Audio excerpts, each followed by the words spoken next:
자, 총정리 보겠습니다. 일단 요 그림을 먼저 보면 요 그림을 설명하는 거예요, 내용이. 백성들은 불평을 하고 있고 하나님은 자비로우시고 오래 참고 계신이다. 오직 하나님만이 한 분 선하신 주인공이시다. 그러니까 홍해부터 가나안 들어가는 입구까지 계속 불평이에요. 수도 없어요. 지금 여기 불평한 것만 굵직굵직한 것만 빼놓은 거예요. 처음 여기 지명 나온 데가 다 불평한 장소들이에요. 근데 이 사람들한테 뭐라고 못하는 게 가만히 나를 한번 생각해 보면 비슷해. 뭐 크고 작고 차이지 비슷해. 우리도 불평 많이 합니다. 자, 이제 보세요. 이스라엘 백성들은 광야 생활을 통하여 시종일관 원망과 불평이었다. 어디서부터 불평이냐? 홍해를 건널 때부터예요. 홍해를 건널 때는 언제 불평했느냐? 애굽 사람들이 막 쫓아오는 거예요. 홍해는 앞에 있는데 애굽 사람들이 쫓아오니까 애굽의 매장지가 없어서 우리를 여기까지 이끌어내 가지고 죽게 하느냐? 이야, 참. 그다음에 이제 홍해를 건널라고 딱 보니까 홍해가 장난이 아닌 거예요. 발로 걸어서 건널 때가 아니에요. 우리를 수장시키려고 그러느냐, 뭐 하여튼 그러고 이제 불평을 하는 거예요. 두 번째는 하나님의 기적으로 물기둥 사이로 걸었어요. 홍해를 건넌 지 딱 3일입니다. 3일. 성경에 딱 사흘길을 걸었어. 3일 딱 지나니까 그 흥분과 기쁨은 다 사라지고 또 불평 시작하는 거예요. 요게 인간이에요.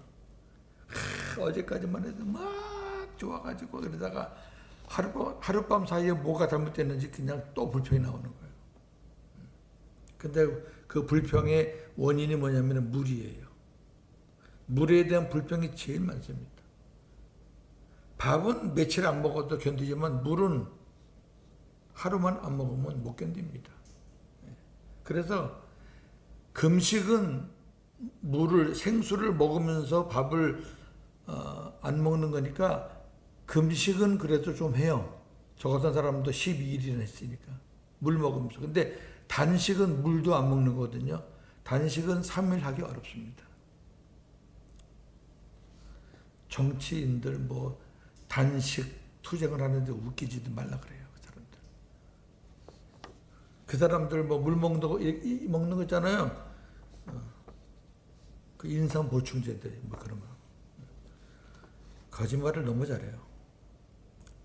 자, 그 다음에 세 번째는 고기와 떡 등 먹을 것에 대한 불평이에요. 이제 물이 이제 들어오니까 이제 먹을 거 달라는 거예요. 근데 불평하는데 뭐라 그러는지 알아요? 애굽 땅에서 고기 가마 곁에 앉아 있었던 때, 떡을 배불리 먹던 때.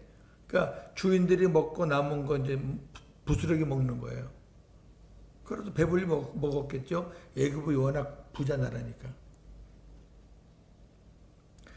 네 번째는 계속 물에 대한 불평이에요. 물에 대한. 요 이제 출애굽기 17장 이 물에 대한 불평이 이제 첫 번째 반석이 깨지는 그 사건이에요. 그다음에 다섯 번째는 모세가 시내산에 올라갔는데 안 내려오는 거예요. 더디 오는 거예요. 그러니까 불평하면서 아론을 협박해가지고 우상을 만들어요. 못했어요. 넘기시고. 여섯 번째는 악한 말로 원망해요. 악한 말로. 거기 1절에 보니까 여호와께서 들으시기에 백성이 악한 말로 원망. 지금 우리로 말하면은 막 그냥 쌍 욕을 해가면서 원망한다는 얘기예요. 왜 원망하느냐 보니까 고기, 생선, 오이, 참외, 부추, 파, 마늘 없다고 그러는 거야. 야, 또 되게 웃겨 이 사람들.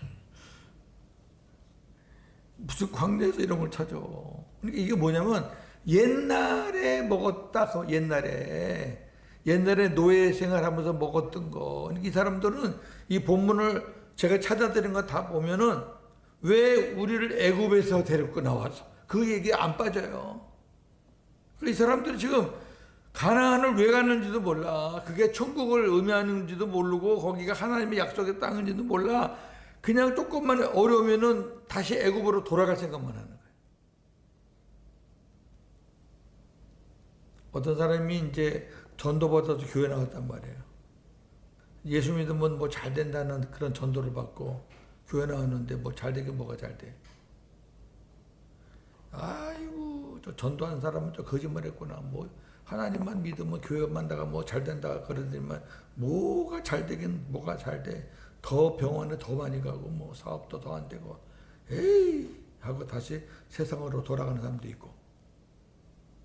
그다음에 신앙생활을 하는 사람들 중에서도 아유 내가 옛날에 예수 믿기 전에는 그래도 이런 것도 좋았고 이런 것도 좋았는데 예수 믿고 나서는 이런 것들이 옛날보다 못해 이런 소리 하는 사람도 있어요. 똑같은 종자들이요. 똑같은 종자들. 아니 생명이 돼가지고 하나님 편에 들어왔는데 왜 비교를 왜 옛날 생명이 없을 때랑 비교를 하냐고. 그건 비교의 대상이 안 되는 건데.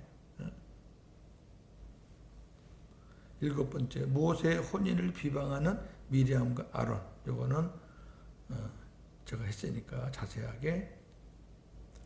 여기 보니까 이렇게 돼 있죠. 모세가 구스 여자를 취하였더니 그 구스 여자를 취하였으므로 미리암과 아론이 그랬어요. 보통 아론이 먼저 나오거든요. 근데 이렇게 미리암이 먼저 나왔다는 얘기는 모세를 비방하는데 미리암이 앞장섰다는 거예요. 그러니까 앞장섰으니까 대표로 문두번 걸렸지. 여자가 또 이런 거 한번 불 붙으면 또 대단합니다. 여기 실력 있는 분들 다 계세요? 여장부라고. 그러다가 저 하나님 앞에 호되게 혼났죠. 여덟 번째, 가나안 땅을 정탐한 후 악평하는 10지파 대표들. 여호수아 갈렙 빼고 나머지 10명은 아주 악평을 해. 악평. 우리 못 간다. 가면 다 죽는다. 거인들만 있다. 거인들. 안악자손들. 우리는 메뚜기였다. 야, 어떻게 비교를 이렇게 비교해. 거기는 거인이고 우리 메뚜기라는 거야. 이거 아주 겁을 잔뜩 집어먹고. 이건 불평의 극치죠. 아니 하나님이 약속한 땅이 바로 이제 얼마 안 남았는데 세상에 그 정탐하러 갔다 와서 이런 소리 하면 이스라엘 백성들이 얼마나 허망해요. 야 모세 그렇게 대번인데 그다음 뭐 이 모세한테 당신 이런 땅을 왜 우리한테 준다고 여기까지 끌고 와가지고 또 모세한테 또 공격하는 거예요. 아홉 번째, 모세의 권위에 도전하는 고라와 다단과 온 그리고 250명의 지휘관들. 이 고라가요 레위지파예요. 그러니까 모세가 레위지파잖아요. 야, 니도 레위지파고 나도 레위지파인데 왜 너 혼자 대장 노릇해? 아, 좀 교대로 하든지 나한테 좀 물려줘. 그 얘기예요. 쉽게 말해서. 이제 좀 내려와. 나 좀 하자. 그러다가 하나님 앞에 어떻게 죽는지 알죠? 이제 뒤에 그 내용은 제가 안 썼지만 땅이 갈라져 다 죽어요. 그리고 고라와 다단과 온은 땅이 갈라져 죽고 250명 지휘관은 하늘에서 불이 떨어져서 다 죽어요. 지금 모세의 권위가 하나님의 권위예요. 하나님이 일하시는 거예요, 지금. 모세는 하나님의 심부름꾼일 뿐이에요. 무슨 모세의 권위가 어디 있어요? 하나님이 모세의 권위를 지금 붙잡고 계시는 거지. 열 번째, 물과 먹을 것에 대한 불평. 이번에 또 뭐냐? 메뉴가 매번 바뀌어요. 무화과, 포도, 석류. 아, 딱 이제는 아주 고급스러워졌어. 무화과도 못 먹고 포도도 못 먹고 석류도 못 먹고 또 불평하는 거예요. 넘기시고. 11번째, 물과 만나에 대한 불평. 예, 만나. 만나를 뭐라 그러는지 알아요? 하찮은 음식. 밑에도 2번째 줄. 하찮은 음식을 싫어한다. 이게 만나를 말하는 거예요. 왜? 그때는 만나밖에 없었으니까. 만나는 하늘에서 내려오는 예수 그리스도, 생명의 떡이신 예수 그리스도를 예표하는 그런 음식이에요. 만나는. 너희 백성은 하늘에서 내려온 만나를 먹었지만 이제 하늘에서 내려온 생명의 떡인 나를 먹는 자가 복이 있다. 하나 예표예요. 상징이에요. 이 사람들은 만나를 집어먹고 살았지만 하나님께서는 장차 오실 예수 그리스도를 인해서 너희가 지금 살고 있는 거다. 이렇게 보는 거죠. 일반 양식이 아니에요. 일반 양식은 다 땅에서 나지 하늘에서 나는 일반 양식이 어디 있어요. 만나는 하늘에서 내려오잖아요. 일반 양식이 아니라니까요.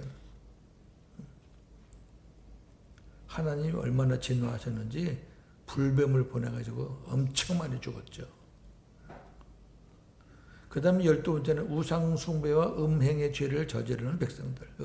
이것도 지난 시간에 제가 말씀을 드렸어요. 시므리라는 시므온 지파의 족장이 모압 여자와 음행하고 자기네 처소에 데려와서 또 그 짓하고 하나님이 아주 그냥 하루에 24,000명을 죽여버렸어요. 엄청난 거죠.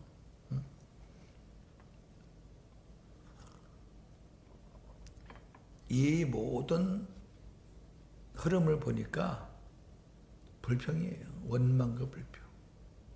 원망과 불평이 얼마나 나쁜 것이고 무서운 거라는 걸 우리가 이걸 통해서 배우는 거예요. 야, 그렇구나. 원망과 불평이 입에 담아 있는 사람은 아무리 좋은 것을 갖다 줘도 불평해요. 누구 거보다 못한데. 무서워요, 이거. 불평. 아니, 허벌판 광야에서 무슨 무화과 나무를 찾고, 야, 대단해야 돼. 이 석류를, 뭐 이뻐지고 싶은가 봐. 석류를 찾고, 고기를 찾고. 그 다음에 이제 홍해와 요단강을 마른 땅으로 건넌 이스라엘이 나오죠. 출애굽기 14장은 홍해를 마른 땅같이 건넜고 여호수아 3장은 요단강을 마른 땅같이 건너갔다. 이제 그걸 보여주는 거고요. 사사기에 반복되는 사이클. 우상 숭배죄를 범한다. 이웃의 공격을 받는다. 여호와께 부르짖는다. 하나님의 사사를 세워서 구원하신다. 그리고 얼마 있다가 또 다시 죄를 범한다. 그래서 마지막 절에 이렇게 되어 있죠. 사사기 21장 25절 시작. 그때에 이스라엘의 왕이 없으므로 사람이 각기 자기의 소견에 오른 대로 행하였더라. 아멘. 이게 사사기예요. 자, 복습은 이 정도로 하겠습니다. 지난 시간에 공부한 거기 때문에 뭐 충분하다고 생각합니다. 자, 오늘은 국가입니다. 국가. 왕들. 이 그림 한번 볼까요? 요분이 다윗 왕입니다. 다윗 왕. 여기 왕관이 쫙 있죠? 이거 다윗 왕조. 다윗의 뒤를 이어서 계속 다윗 왕조의 왕이 20명이 나와요. 20명. 남쪽 유다의 다윗 왕조에서 20명의 왕이 나옵니다. 그 왕을 가리켜요. 그 왕은 하나님이 주관하신다. 하나님이 주관하신다. 근데 요 나라 보세요. 나라. 여기 유다고요. 여기 이스라엘이에요. 그러니까 남쪽 유다 조그맣고요. 헤브론 예루살렘 있는 데까지. 나머지는 다 북쪽 이스라엘이에요. 커요. 처음에는 다윗이 요 헤브론에 수도를 세워가지고 작은 땅을 다스렸어요. 초창기 때 7년 반 동안. 그러다가 이제 북쪽하고 싸워서 이겨서 이제 전체 통일 왕국을 관리했죠. 40년 동안 왕을 했는데 남쪽에서 7년 반, 여기 전체적으로는 32년 반 이렇게 했어요. 그런데 이 유다와 이스라엘을 계속 공격한 민족들이 여기 있어요. 블레셋, 사무엘서 보면 참 많이 나와요. 블레셋, 아말렉, 에돔, 모압, 암몬, 그 다음에 수리아, 이런 족속들로부터 공격을 많이 받았는데 다윗이 왕으로 있을 때는 다 이겼어요. 다 이겼어요. 이게 이겼다는 거예요. 만약에 졌으면 화살표가 거꾸로 할 텐데 이겼다는 거예요. 다 깼더라고요. 다윗은 백전노장입니다. 싸웠다 이겨요. 대단해요. 왜? 다윗은 꼭 하나님 앞에 기도하고 나가요. 싸울 때. 그냥 하나님께서 이기게 해주시죠. 여기 보면 다윗이 처음에는 수도가 헤브론이었는데 이따가 내용이 나옵니다. 헤브론이었는데 수도를 예루살렘으로 옮겨요. 이게 통일된 다음에 옮기고 그 다음에 언약궤를 장막 성소 안에 두고 여기 장막 성소는 솔로몬이 만든 그 성전하고 달라요. 이때는 성전이 없어요. 그냥 천막 같은데 천막 왜 언약궤는 있었으니까 천막 같은 데에다가 언약궤를 보관한 거예요. 이 언약궤는 광야생활 때 할 때 쭉 갖고 온 거예요. 그 다음에 예루살렘이 이스라엘의 정치적, 종교적 중심지가 됐다. 요 예루살렘이 핵심이에요. 열왕기서, 역대기서는 중심이 예루살렘입니다. 그 왜 그러느냐? 예루살렘이 뭐가 잘나서 그러느냐? 그리고 하나님이 왕들을 평가할 때 어떻게 평가하느냐? 얼마나 잘 살았느냐? 착하게 살았느냐? 전쟁을 얼마나 잘했느냐? 얼마나 많은 적을 물리치고 땅을 차지했느냐? 그거 본 거 아니에요. 하나님이 유다 왕들을 평가할 때는 딱 한 가지. 유다 왕들이 예루살렘에 있는 성전. 솔로몬 시대 때 성전이 완성됐으니까. 예루살렘에 있는 성전을 왕들이 어떻게 취급했느냐에 따라서 칭찬이 있고 책망이 있는 거예요. 오직 핵심은 예루살렘 성전에 있는 언약궤예요. 왜? 하나님이 언약궤에 임재하시거든요. 그 북이스라엘은 칭찬이 있느냐 없느냐? 없어요. 북이스라엘은 나중에 딱 갈라지거든요. 솔로몬 이후에 갈라져요. 그 북이스라엘은 예루살렘 성전이 없잖아요. 남쪽에 있는 거니까. 그러니까 남쪽에 있는 유다 왕들은 하나님 앞에 칭찬을 받는 왕들이 있어요. 왜? 몇몇 사람은 칭찬을 받을 만한 일을 했잖아요. 뭐 히스기야라든지 아사라든지 뭐 요시아라든지 이런 요아스 이런 몇몇 왕들은 훌륭한 왕들이 있어요. 근데 북은 하나도 없잖아요. 그래서 북쪽에서는 하나님 앞에 칭찬받은 왕이 전무해요. 그럼 왜 그러느냐? 오므리 같은 왕조는 굉장히 아주 왕성했어요. 오므리. 북이스라엘에서는 오므리 왕조가 제일 컸는데 그럼에도 불구하고 오므리 왕도 인정을 못 받아. 왜? 예루살렘 성전과 관계가 없잖아. 예루살렘 성전과 관계가 없다는 얘기는 예수 그리스도와 관계가 없다는 얘기예요. 이해가 되세요? 그걸 보고 물어봐야 되는 거예요. 예수 그리스도가 왜? 성전은 앞으로 오실 예수 그리스도를 보여주는 거니까. 그러니까 장차 오실 예수 그리스도와 관계가 있는 왕들은 하나님이 칭찬을 하는 거예요. 북이스라엘은 없어요. 한 명도. 자, 봅시다. 그림 9. 요 그림은 왕들에 관한 그림입니다. 사사시대가 끝나고 왕정시대가 시작된다. 사사는 이스라엘 전체가 아닌 지역을 다스리는 자이므로 한계가 있었다. 그렇죠. 어느 한 지역을 다스리는 거예요. 경기도에서 시흥시 이렇게 그 지역을 다스리는 사람이기 때문에 한계가 있죠. 백성들은 이웃 나라들의 왕들을 보면서 중앙 집권적인 통치의 필요성을 느끼면서 왕을 요구했다. 중앙 집권제 왕정 정치가 시작되면 이제 왕이 딱 센터에 앉아가지고 전체를 다 통솔하는 거죠. 그걸 원하는 거예요. 이에 하나님은 이스라엘을 책망하죠. 처음에는 책망해요. 왜? 내가 너희들의 왕인데. 하나님이 이스라엘의 왕이야. 근데 너희가 나를 왕으로 여기지 않잖아. 눈에 안 보인다고 눈에 보이는 왕을 너희가 지금 찾고 있잖아. 너희들이 나를 왕으로 인정하면 내가 지금까지 너희들을 안 막아준 게 어디 있고 다 내가 막아주고 싸워줬잖아. 근데 왜 사람의 왕을 너희가 찾느냐. 책망은 하시면서도 왕을 허락해요. 그 대신 이제 왕정국가의 폐해 이런 것들은 너희가 단단히 알고 왕을 맞이해라. 왕이 너희들을 엇박할 때 있다. 왕이 너희들을 힘들게 할 때 있다. 왕이 너희들을 막 강제적으로 노역시킬 때도 있다. 그래서 너희들은 꼼짝 못하고 그 왕에게 대들면 너희들 죽을 수도 있다. 이런 것들을 쭉 가르쳐 주고 난 다음에 이제 왕을 허락했는데 그 첫 번째 왕이 사울입니다.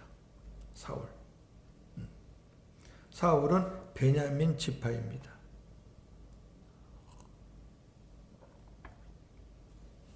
베냐민 지파는 하나님이 선택한 지파가 아니에요. 하나님은 유다 지파를 선택하셨죠. 사울의 업적은 한 가지밖에 없어요. 별로 이스라엘을 이방인의 손에서 많이 구했어요. 큰 공을 세웠죠. 그걸 총괄적으로 말하는 내용이 사무엘상 14장 47, 48절입니다. 47, 48절 시작. 사울이 이스라엘 왕위에 오른 후에 사방에 있는 모든 대적 곧 모압과 암몬 자손과 에돔과 소바의 왕들과 블레셋 사람들을 쳤는데 향하는 곳마다 이겼고 용감하게 아말렉 사람들을 치고 이스라엘을 그 약탈하는 자의 손에서 건졌더라. 아멘. 네. 여기 보면은 다윗이 물리쳤던 나라들이나 사울이 처음에 물리쳤던 나라들이 다 그 나라 비슷해요. 왜? 이 주변에 붙어 있는 것들이 다 고민족들이니까.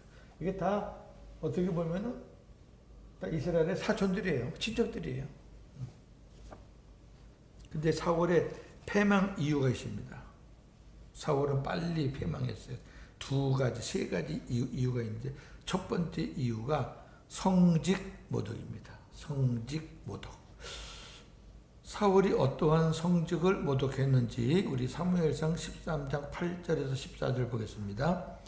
사울은 사무엘이 정한 기한대로 이레 동안을 기다렸으나 사무엘이 길갈로 오지 아니하매 백성이 사울에게서 흩어지는지라. 사울이 이르되 번제와 화목 제물을 이리로 가져오라 하여 번제를 드렸더니 번제 드리기를 마치자 사무엘이 온지라. 사울이 나가 맞으며 문안함에 사무엘이 이르되 왕이 행하신 것이 무엇이냐 하니 사울이 이르되 백성은 내게서 흩어지고 당신은 정한 날 안에 오지 아니하고 블레셋 사람은 막마스에 모였음을 내가 보았으므로 이에 내가 이르기를 블레셋 사람들이 나를 치러 길갈로 내려오겠거늘 내가 여호와께 은혜를 간구하지 못하였다 하고 부득이하여 번제를 드렸나이다. 이게 무슨 말이냐면은 구약의 중보자는 왕, 제사장, 선지자예요. 근데 왕은 사울이지만 선지자와 제사장을 겸직하는 사람은 사울이에요. 사무엘이에요. 근데 사무엘이 사울한테 가서 길갈에 가서 좀 기다리면 내가 다른 일을 보고 갈 테니까 그때까지 나를 기다려라. 내가 가서 하나님 앞에 번제를 드리겠다 그래요. 근데 사울이 갔잖아요. 근데 일주일을 기다린 거예요. 근데 안 와. 안 오니까 백성들이 이제 흩어지는 거예요. 왜? 백성들에는 사울보다 지금 사무엘이 더 소중한 사람이거든요.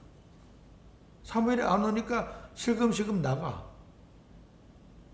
그리고 블레셋 사람이 막 쳐들어오려고 지금 난리를 치는 거예요. 그러니까 이 사울이 급하니까 번제를 지가 드리는 거예요. 자기가 번제 제물을 가져와라 그래가지고 번제를 자기가 드렸어요. 왕은 제사 드리면 안 돼요. 큰일 나요. 사무엘이 왕 노릇해도 안 되고 사울이 제사장 노릇해도 안 돼요. 근데 딱 제사를 드리고 나니까 사무엘이 온 거예요. 당신 지금 뭐해? 그랬더니 여차 핑계 대는 거예요. 자, 그 다음에 이제 그걸로 인해서 어떻게 하나님의 말씀이 임하는가 보세요. 사무엘이 시작. 사무엘이 사울에게 이르되 왕이 망령되이 행하였도다. 왕이 하나님 여호와께서 왕에게 내리신 명령을 지키지 이스라엘 위에 왕의 나라를 영원히 세우셨을 것이거늘 지금은 왕의 나라가 길지 못할 것이라.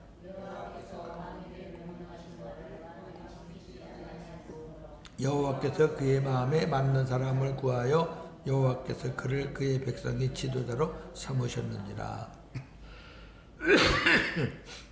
하나님은 벌써 알아요. 사울이 어떤 사람인 줄 알아요.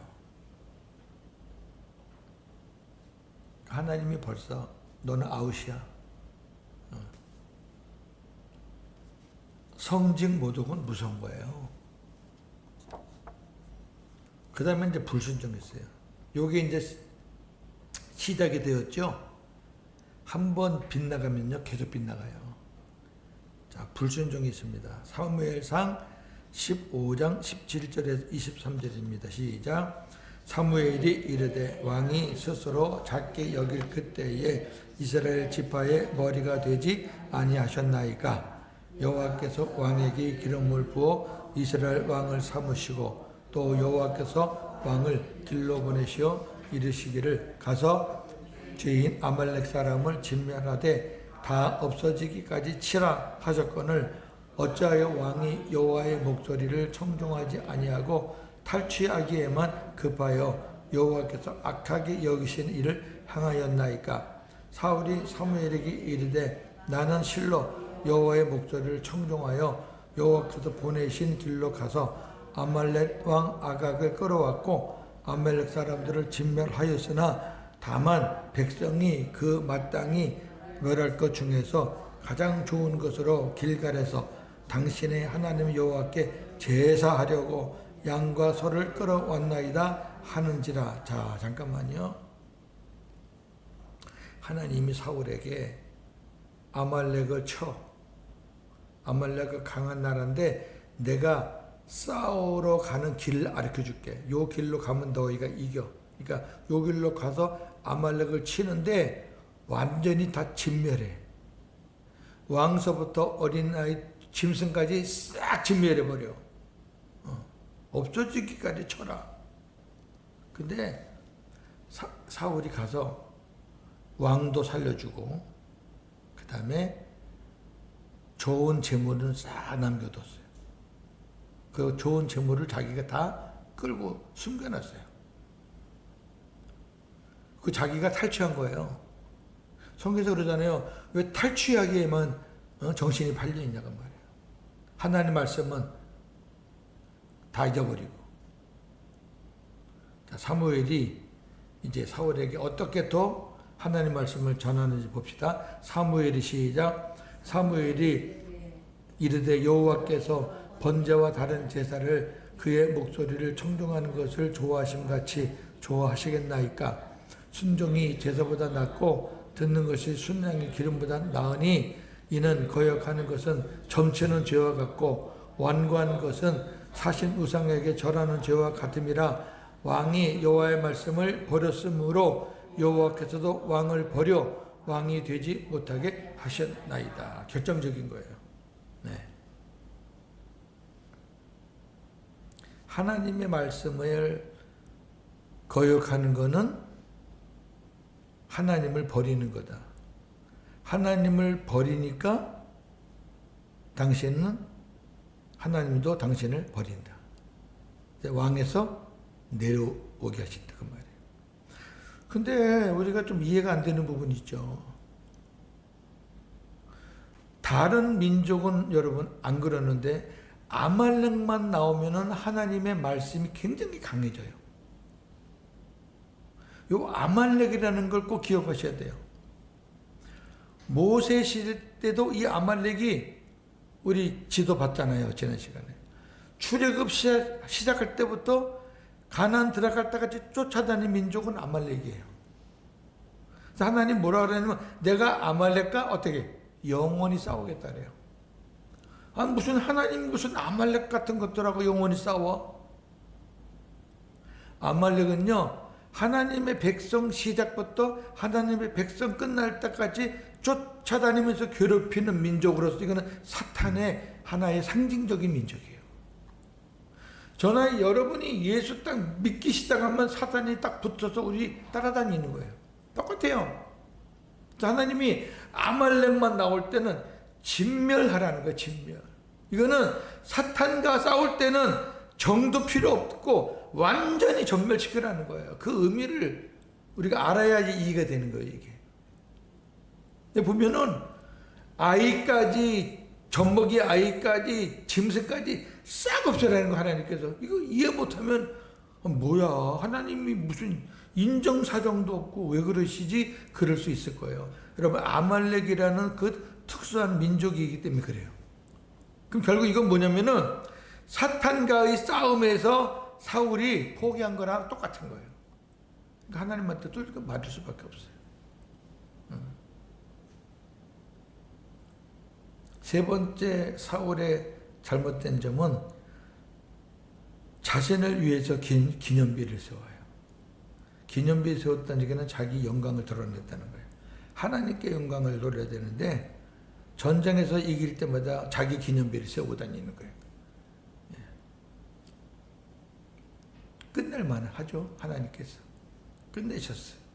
그래서 이스라엘의 두 번째 왕 유다 지파, 드디어 이제 하나님이 원하시는 지파가 나왔네요. 유다 지파의 다윗이 등장합니다. 두 번째 왕입니다. 통치 기간 40년 중 첫 7년 반은 남쪽 지역 유다만 통치했다. 수도는 헤브론. 아까 말씀드렸어요. 북쪽 지역은 사울의 아들 이스보셋이 통치하다가 다윗에게 복속되었다. 다윗에게 졌죠. 다 넘어왔죠. 그 과정이 복잡한데 여하튼 다윗에게 넘어왔어요. 그리고 넘어오자 이제 전체 통일 왕국이 된 거죠. 통일 왕국이 되니까 수도를 예루살렘으로 옮깁니다. 그리고 언약궤를 가져다가 특별히 준비한 장막 성소 안에 두었습니다. 이 다윗이 언약궤를 사랑하는 마음은요 정말 대단합니다. 네, 보통 대단한 거 아닙니다. 그 언약궤를 옮길 때 다윗은요 덩실덩실 춤을 춰요. 얼마나 좋으면. 네. 그래서 이 그 언약궤를 둘 성전을 지으려고 그랬는데 하나님께서 No, stop, 넌 하지 마. 네 손에 피가 많아. 그래서 이제 솔로몬에게 그 기회를 넘겼죠. 근데 다윗이 좀 덜 되는 사람 같으면 하나님 내가 왜 성전 짓는다는데 왜 아들한테 넘깁니까? 내가 지으려고 그럽니다. 할 텐데 다윗은 하나님 말씀에 예, 아멘 하고 아들이 성전을 지을 수 있도록 밑받침을 다 해줍니다. 기초를 다 닦아줘요.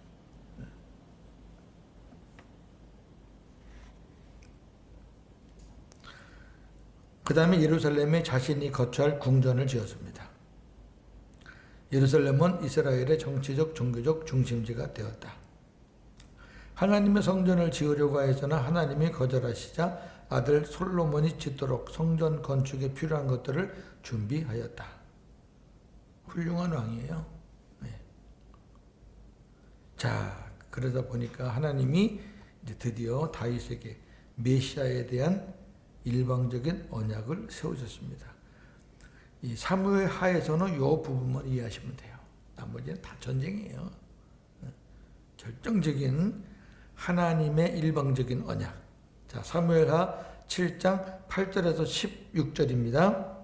그러므로 이제 내 종 다윗에게 이와 같이 말하라.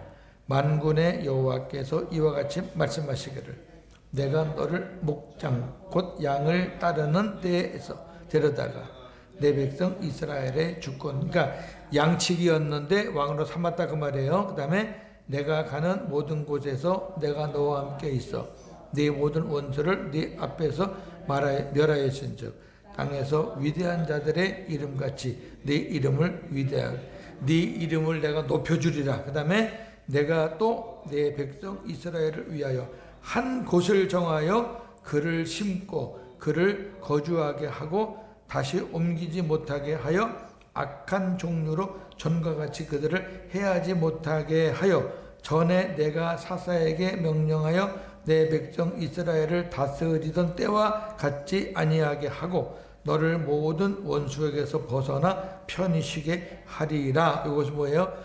하나님이 이스라엘을 위해서 한 곳을 정했다는 것은 예루살렘을 얘기하는 거예요. 그 다음에 여호와가 또 네게 이르노니 여호와가 너를 위하여 뭐라고? 집을 짓고 네 수완이 차서 네 조상들과 함께 누울 때에 내가 네 몸에서 네 씨를 네 뒤에 세워 그의 나라를 경배하게 하리라. 자, 하나님이 너를 위해서 집을 지어준다는 거예요.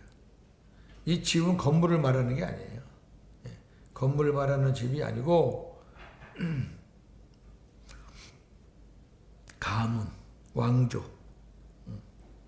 그래서 네 몸에서 네 씨를 네 뒤에 세워서 그의 나라를 견고하게 흔들리지 않게 튼튼하게 하겠다. 이거를 우리가 육신적으로 보면 솔로몬이죠. 근데 솔로몬이 아니에요. 왜? 솔로몬의 나라가 견고하지 않아요. 솔로몬이 죽자마자 나라가 깨지는데 절반이 딱 갈라지는데 그러니까 솔로몬을 가리키는 게 아니란 말이에요.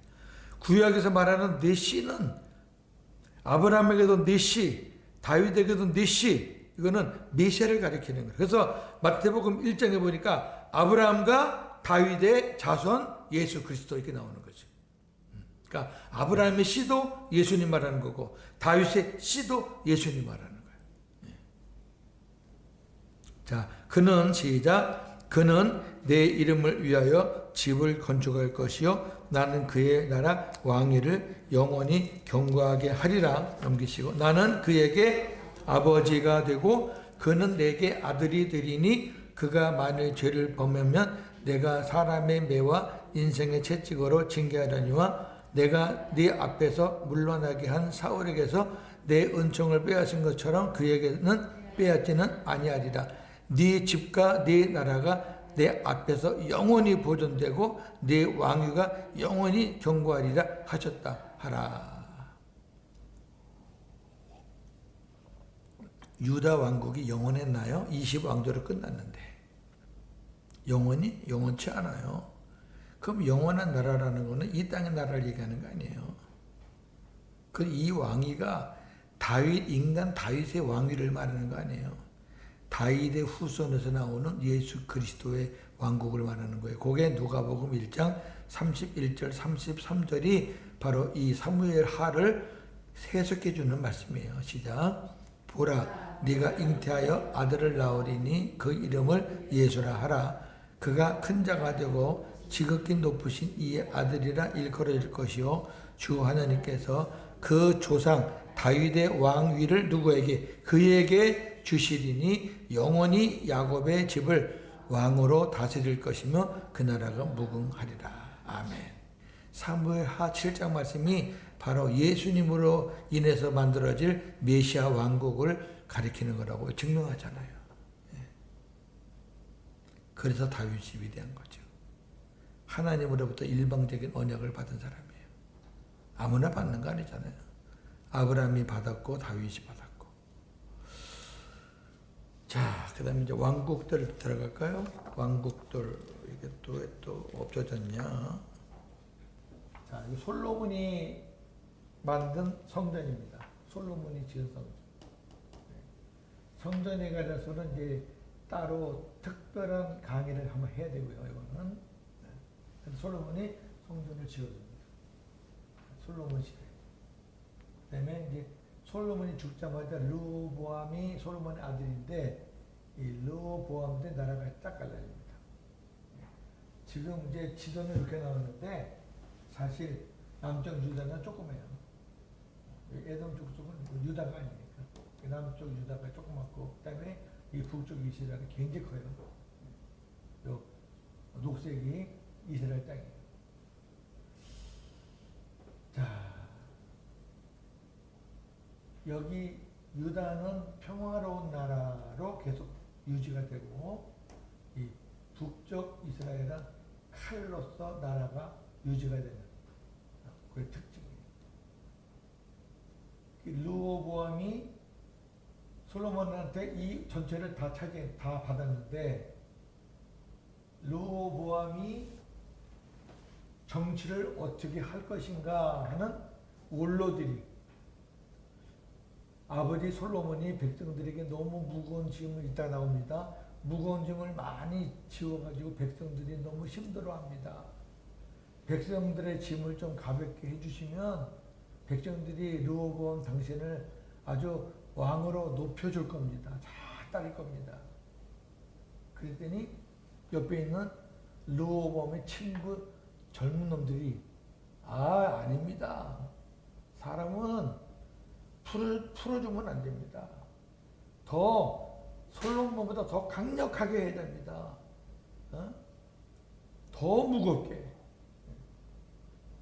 솔로몬이 종아리라면 당신은 허리만큼 막 강하게 해야 됩니다. 이렇게 무거운 짐을 더 실어줘야 됩니다. 이래가지고 르호보암이 원로들의 자기 아버지와 같이 일했던 원로들의 말을 안 듣고 자기 또래 친구들의 말을 듣고 그 길로 가니까 여로보암이라는 사람이 반란을 일으켜서 북쪽 나라를 차지하는데 12지파에서 2지파만 남겨놓고 유다와 베냐민만 남겨놓고 다 빼게 된 거예요. 다 빼게. 그 분열왕국이에요. 분열왕국. 그래서 북쪽은 이스라엘, 남쪽은 유다가 되는 겁니다. 그런 부분이에요. 자, 보겠습니다. 왕국들.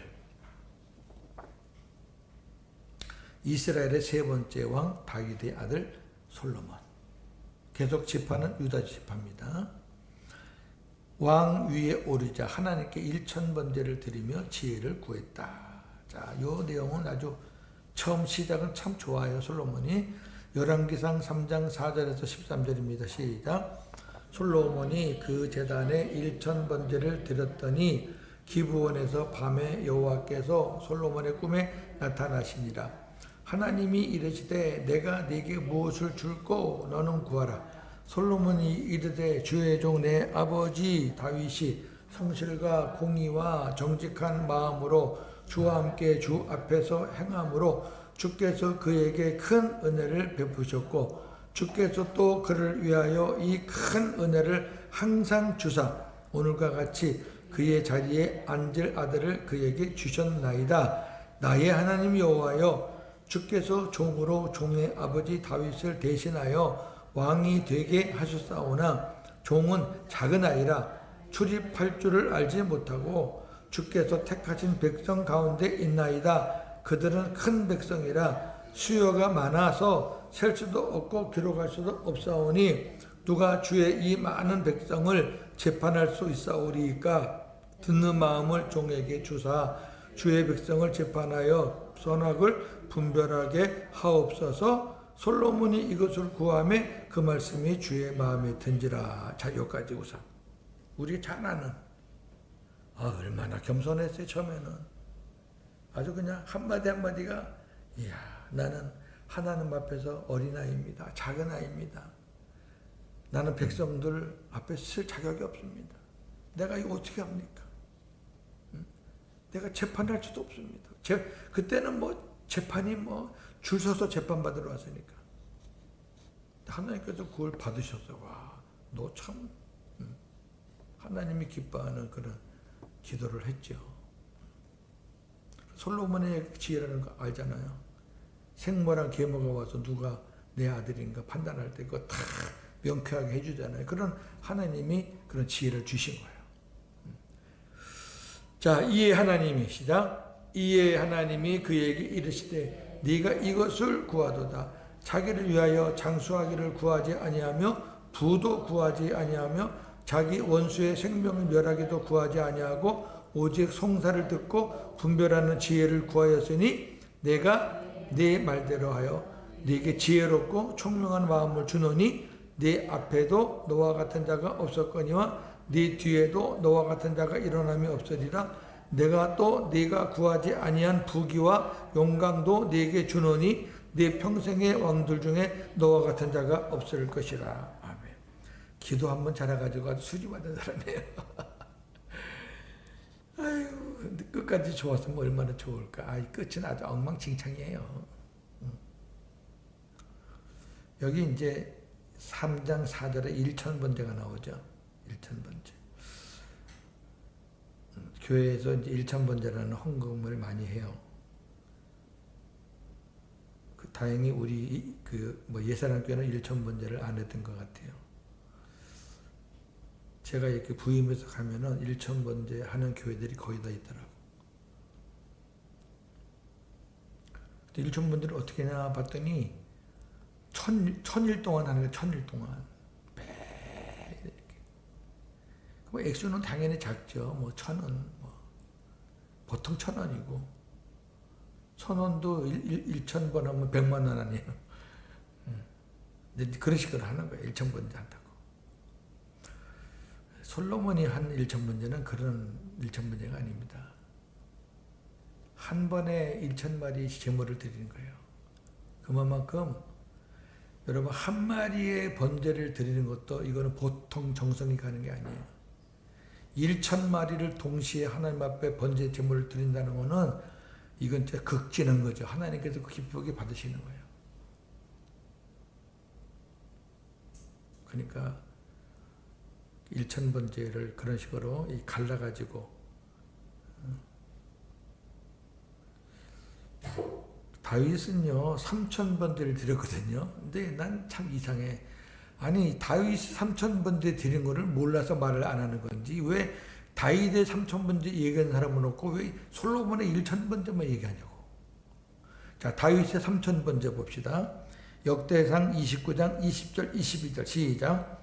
다윗이 온 회중에게 이르되 너희는 너희 하나님 여호와를 송축하라 하매 회중이 그의 조상들의 하나님 여호와를 송축하고 머리를 숙여 여호와와 왕에게 절하고 이튿날 여호와께 제사를 드리고 또 여호와께 번제를 드리니 수송아지가 1,000마리요 순양이 1,000마리요 어린 양이 1,000마리요 또 그 전제라. 온 이스라엘을 위하여 풍성한 제물을 드리고 이날에 무리가 크게 기뻐하여 여호와 앞에서 먹으며 마셨더라. 무리가 다윗의 아들 솔로몬을 다시 왕으로 삼아 기름을 부어 여호와께 돌려 주권자가 되게 하고 사독에게도 기름을 부어 제사장이 되게 하니라. 솔로몬이 1,000번제를 누구한테 배운 거예요? 아버지한테 배운 거예요. 봤잖아, 아버지가 하는 거. 근데 아버지는 3,000번제를 했어요. 근데 솔로몬은 그러실 그만큼 안 돼. 그냥 1,000번제만 한 거죠. 하나님이 다윗을 이쁘게 칭찬할 만하죠. 딱 두 가지 범죄했어요. 우리아의 일, 그 다음에 인구조사한 거. 우리아의 일에는 간음죄와 살인죄가 포함되어 있지만 인구조사한 거는 하나님 앞에 큰 실수를 한 거죠. 순간적으로 자기의 어떤 그 강함을 자랑하고 싶어가지고 인구조사한 거. 자, 그 외에는 열왕기서 역대기 보니까 그 외에는 다윗은 허물이 없었다 그랬어요. 자, 솔로몬이 잘한 거 7년 동안 예루살렘 성전, 그건 솔로몬이 지어서 솔로몬 성전이라 그래요. 여기까지는 좋았어요. 여기까지는 좋았는데 7장에 가보게 되면 13년 동안 자신이 거처할 왕궁을 건설해요. 여러분, 성전은 7년, 지가 살 왕궁은 13년. 어떻게 생각해요? 그럴 수밖에 없는 게요. 마누라가 너무 많아. 마누라가 너무 많으니까 집을 크게 지어야 돼. 옛날에 우리 조선시대 때 뭐 99칸 뭐 방이 있다 그러잖아요. 지금도 유물로 남아있는 데가 있어요. 저 전주 쪽 가면 99칸짜리 그 집이 유물로 있어요. 저 한번 가봤는데. 솔로몬은 마누라가 1000명이니까 1000칸. 한 가지 못 줘도 1000칸. 그러니 오래 걸리지 뭐. 13년 동안 지었지. 이거는 잘못한 거죠. 외부적인 업적은 훌륭했어요. 나라 안의 형편은 순조롭지 못했어요. 성전 지었죠. 뭐 왕궁 지었죠. 그 다음에 시바 여왕 같이 뭐 지혜자들 와서 막 토론했죠. 뭐 여러 나라에서 막 상납했죠. 뭐 대단했죠. 하나님이 솔로몬에게 약속을 한 게 있어요. 솔로몬의 이름이 뜻이 뭐죠? 평화예요. 평화. 샬롬, 솔로몬 다 원어가 같아요. 뿌리가. 그러니까 평화의 왕이에요. 솔로몬이. 하나님이 솔로몬에게 약속한 게 있어요. 네가 왕위에 있는 동안에는 모든 전쟁을 내가 막아주겠다 그랬어요. 그래서 솔로몬도 40년을 왕을 했는데 아버지도 40년, 아들도 40년인데 솔로몬 40년 왕위 때 아무리 잘못했어도 하나님이 전쟁을 막아줬어요. 그 막아준 이유가 바로 성전을 하나님께서 솔로몬을 통해서 지었기 때문에. 왜? 평화의 성전에다가 왕의 이름이 솔로몬이에요. 평화예요. 그래서 내가 너가 있는 동안에는 전쟁을 막아주겠다. 피 흘림을 막아주겠다. 왜? 아버지 다윗은 손에 피가 많아서 안 돼. 아들에게 넘겼는데 또 아들의 또 피가 묻으면 안 되잖아요. 그래서 전쟁이 없는 거지. 솔로몬 지가 잘해서 전쟁을. 그러니까 솔로몬은 왕위를 아주 거저먹기로 했죠. 근데 그렇게 거저먹기로 편하게 한 게 문제예요. 너무 배부르고 너무 많이 가지고 너무 많어. 마누라도 많고 돈도 많고. 그래서 솔로몬이 왕으로 있을 때 길바닥에 은은 그냥 돌같이 깔려 있다.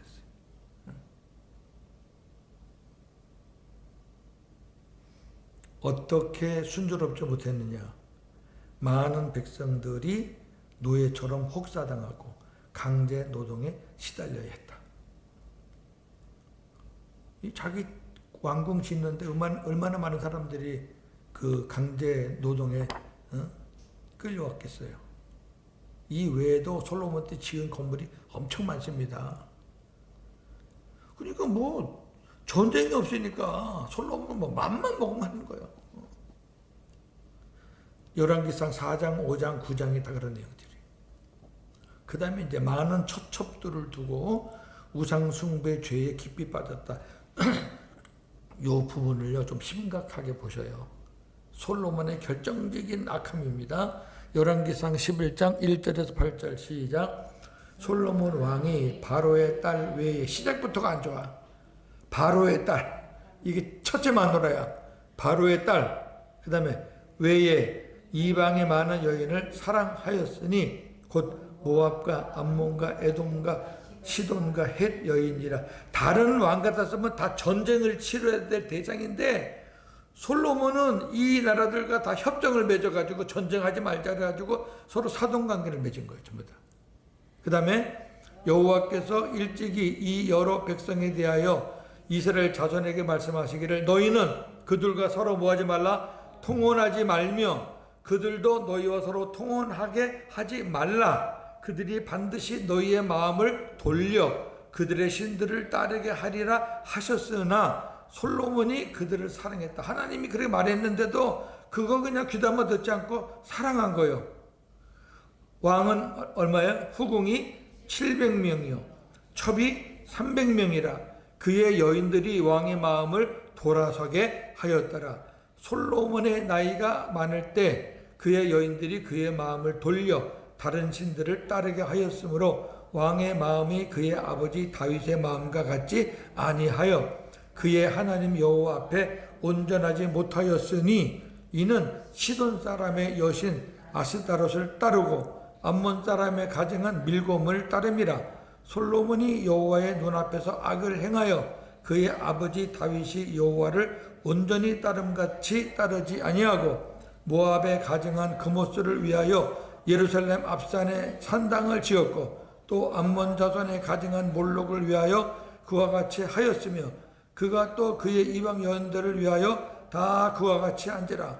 그들이 자기의 신들에게 분향하며 제사하였더라. 솔로몬의 모든 공은 이걸로 끝난 거예요. 네.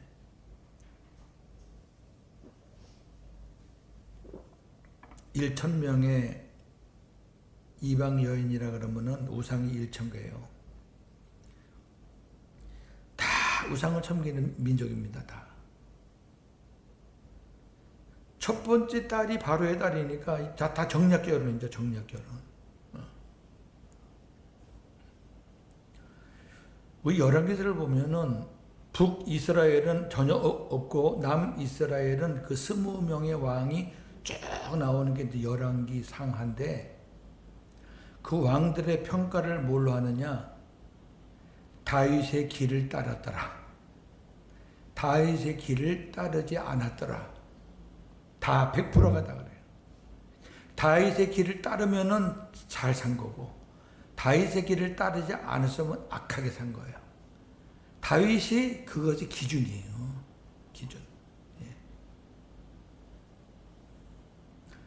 시편에 다윗이 그 우리아의 죄를 짓고 하나님 앞에 처절하게 회개한 시가 3개가 있어요. 처절합니다. 하나님 앞에 얼마나 회개를 했는지. 예. 하나님이 그거 다 받으시고 용서해주고. 그 다음에 또 솔로몬의 문제가 뭐냐? 왕궁 건축 사업에 진 빚을 갚느라고 아버지 다윗에게 물려받은 땅을 처분해야만 했다. 땅 장사했어요. 바로 이런 나라들. 에돔, 소리아 뭐 이런 나라들한테 이 땅을 띄워주는 거예요. 이렇게. 띄워주면서. 그래서 여기 에돔이 들어가 있는 것 같아요.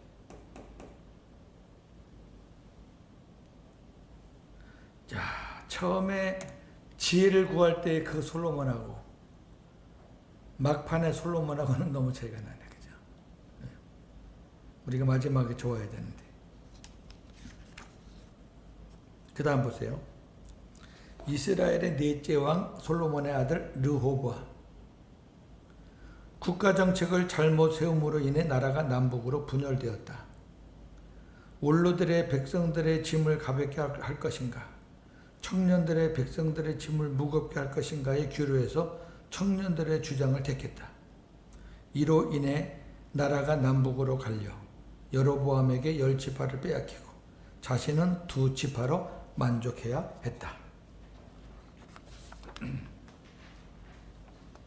통일 왕국은 2 조각으로 나뉘어 분열 왕국 시대가 되었고 북쪽을 이스라엘, 남쪽을 유다라고 명명했다. 2 왕국은 때로는 협력을 하였고 때로는 서로 대적이 되기도 했다. 다른 제3국이 쳐들어오면 또 왕끼리 마음 맞으면 서로 합쳐서 싸우기도 하고 또 자기들끼리 서로 으르렁대고 또 싸우기도 하고 그랬어요.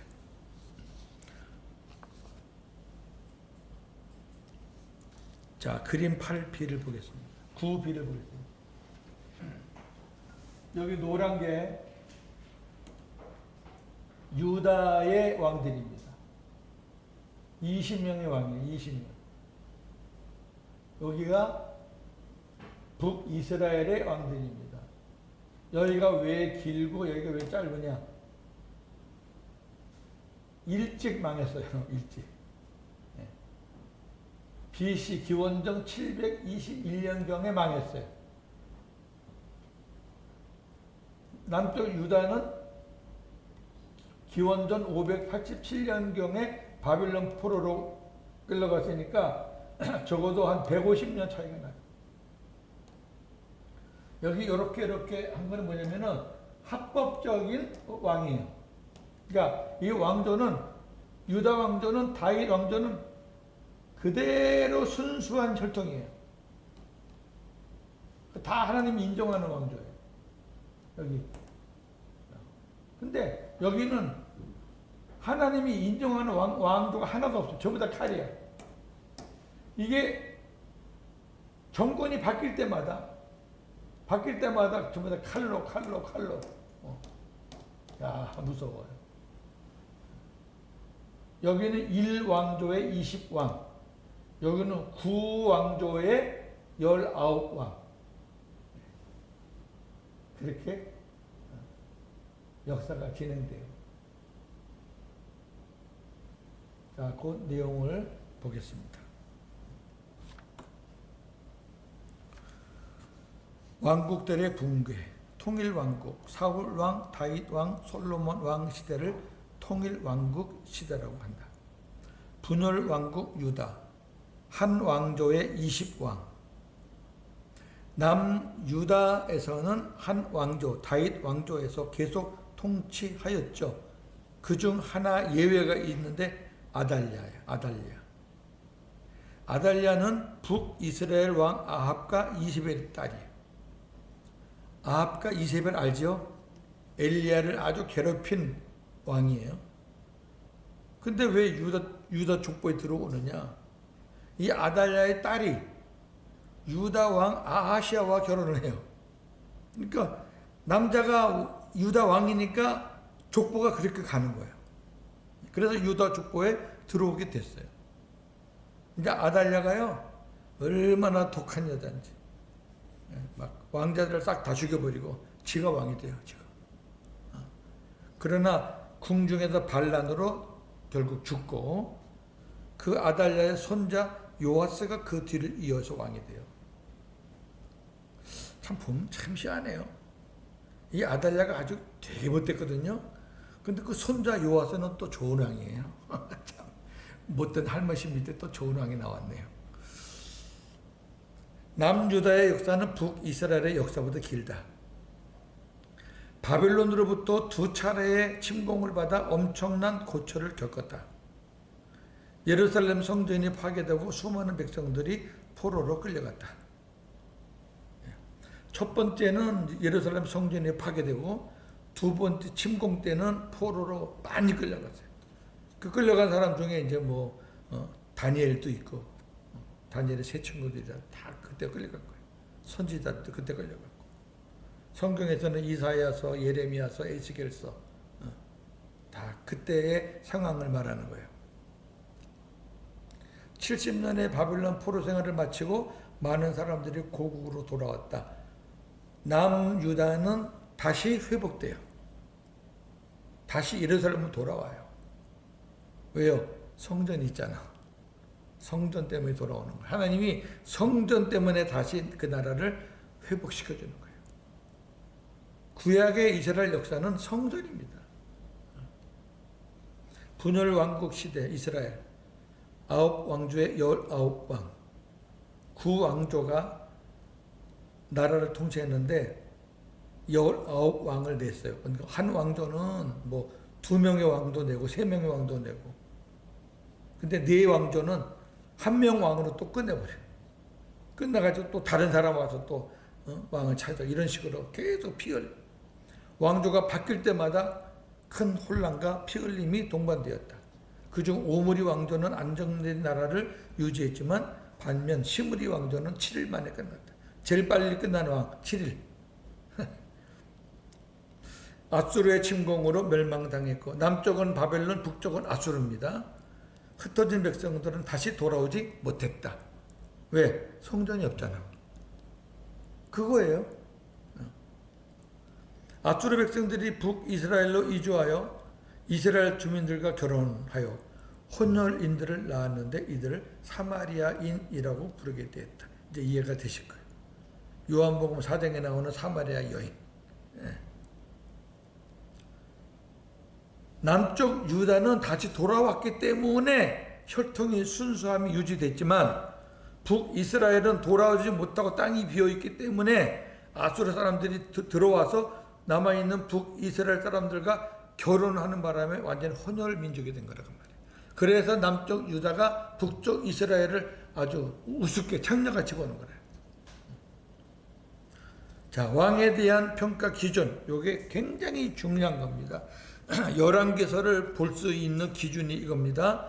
왕에 대한 평가 기준은 예루살렘 성전을 어떻게 취급하였는가? 왜? 예루살렘 성전은 예수 그리스도의 그림자였기 때문이다. 남유다의 몇몇 왕들은 하나님으로부터 인정받았지만 북이스라엘 왕들은 한 사람도 인정받지 못했다. 왜? 북이스라엘은 예루살렘 성전이 없었기 때문이다. 북이스라엘은 베델과 단에 가짜 성전을 짓고 가짜 제사를 드렸죠. 크기는 예루살렘 성전보다 훨씬 더 크게 지었어요. 그러나 소용이 없어요. 하나님이 정한 한 곳은 예루살렘밖에 없거든. 다른 데는 아니에요. 남유다가 회복할 수 있었던 것은 예수 그리스도의 그림자인 성전이 있기 때문이요. 북이스라엘이 회복할 수 없었던 것은 성전이 없었기 때문이다. 이해가 되시면 아멘. 예, 요게 이제 역사에서 중요한 거예요. 예. 이런 시간이 아니면 이거 배우기 힘든 거예요. 자, 그림 9시. 빨리 지나갑시다. 이거 뭐냐면은, 여기가 이제 북이스라엘, 여기는 남유다예요. 남유다는 바벨론으로, 북이스라엘 아수르로. 근데 721년에 여기는 597년 1차, 587년 2차, 10년 간격으로. 여기 숫자가 작은 게 뒤에요. 기원 전이니까. 이건 기원 전 700년 때, 기원 전 500년 때니까 여기가 훨씬 가까운 거예요. 예루살렘 성전이 멸망당한 거는 이 597년, 요때 멸망돼요. 근데 궁금한 게 뭐냐면은, 그러면 하나님이 약속한 다윗 왕조가 어떻게 된 거냐? 바벨론의 포로로 잡혀갔을 때, 그럼 하나님이 약속한 다윗 왕조는 끝난 거냐? 또 예루살렘 성전이 1차 침공 때 파괴됐는데 우리는 예루살렘 성전밖에 없었는데 그 예루살렘 성전은 이제 영원히 끝난 거냐? 궁금할 수밖에 없잖아요. 하나님이 정말 살아계신 거냐? 이런 아우성들이 이제 시편에 쫙 깔려 있는 거예요. 자, 봅시다. 왜 그리고 무엇을? 분열왕국 북이스라엘은 BC 721년경 아수르의 침공으로 멸망당했다. 그들은 다시 돌아오지 않았다. 분열왕국 남유다는 BC 597년과 587년 두 차례 바벨론의 침공이 있었지만 70년 후에 고국으로 돌아왔다. 바벨론으로 끌려간 유다 백성들은 하나님께 아래와 같은 질문을 한다. 세 가지 질문이에요. 다윗에게 약속한 그 약속은 어떻게 되는가? 두 번째, 예루살렘 성전이 파괴되었으니 이제 하나님은 어디에 임재하시나? 세 번째, 하나님이 과연 존재하시나? 네 번째, 하나님은 유다 지역에만 계시고 바벨론에는 안 계시는 것이 아닌가? 이런 아우성이 당연히 있겠죠. 자, 첫째, 다윗에게 약속한 그 약속, 다윗 왕조에 관한 약속은 어떻게 되는가? 이것을 시편 89편에서 유대인들의 그 마음을 그대로 시로 쓴 거죠. 한번 읽어보면은 그 애절함이 다 녹여 있습니다. 시작. 주께서 이르시되 나는 내가 택한 자와 언약을 맺으며 다윗이에요. 내 종 다윗에게 맹세하기를 내가 네 자손을 영원히 경고케 하며 네 왕위를 대대에 세우리라. 이거는 메시아 약속이에요. 내가 내 종 다윗을 찾아내어 나의 거룩한 기름을 그에게 부었도다. 내가 그를 장자라 삼고 세상 왕들에게 지존자가 되게 하여 그를 위하여 나의 인자함을 영원히 지키고 그와 맺은 나의 언약을 굳게 세우며 또 그의 후손을 영구하게 하여 그의 왕위를 하늘의 날과 같게 하리로다. 내가 나의 거룩함으로 한 번 맹세하였은즉 다윗에게 거짓말을 하지 아니할 것이라. 그의 후손이 장구하고 그의 왕위는 해같이 내 앞에 항상 있으며 또 궁창에 확실한 증인인 달같이 영원히 경고하게 되리라 하셨도다. 주여 주의 성실하심으로 다윗에게 맹세하신 그전의 인자심이 어디 있나이까. 하나님의 약속은 불변하다 이거예요. 내가 반드시 이루어주신다. 경고하다. 왜? 메시아의 약속인데 뭐. 그 다음에 예루살렘 성전은 어떡합니까? 근데 거기에 대한 또 시편이 137편입니다. 시작. 우리가 바벨론의 여러 강변 거기 앉아서 시온을 기억하며 울었도다. 그 버드나무에 우리가 우리의 수금을 걸었나니 이는 우리를 사로잡은 자가 거기서 우리에게 노래를 청하며 우리를 황폐하게 한 자가 기쁨을 청하고 자기들을 위하여 시온의 노래 중 하나를 노래하라 함이로다. 우리가 이방 땅에서 어찌 여호와의 노래를 부를까? 예루살렘아 내가 너를 잊을진대 내 오른손이 그의 제주를 잊을지로다. 내가 예루살렘을 기억하지 아니하거나 내가 가장 즐거워하는 것보다 더 즐거워하지 아닐 할진대 내 혀가 내 입천장에 붙을지로다. 여호와여 예루살렘이 멸망하던 날을 기억하시고 에돔 자손을 치소서. 그들의 말이 헐어버리라 그 기초까지 헐어버리라 하였나이다. 멸망할 딸 바벨론아 네가 우리에게 행한 대로 네게 갚는 자가 복이 있으리로다. 바벨론은 에돔의 후손들이죠. 그러니까 이 예루살렘 성전에 대한 아픔이 이게 노래로 이렇게 승화가 되는 거예요. 하나님이 과연 존재하시는가? 존재하시다면 공평하지 않으신 분 아닌가? 아니면 우리를 잊으신 것 아닌가? 이제 그렇게 막 아우성이죠. 하나님은 유다 지역에만 계시고 우리가 바벨론으로 나오니까 하나님은 여기 바벨론은 안 계신 것 아닌가? 하나님께서 유다 백성들이 포로로 잡혀가는 일을 허용하실 때에는 분명 그럴 만한 이유가 있을 것이고 그 후에 놀라운 계획을 갖고 계실 것이다. 이렇게만 해놓고 이제 선지서로 넘어가는 거예요. 선지서는 계속 포로된 백성들에게 외치는 거예요. 이제 선지자들이. 오늘 말씀을 잘 소화하시면 이제 선지서는 그대로 이어서 가면 되는 거죠. 자, 오늘 여기까지. 할렐루야.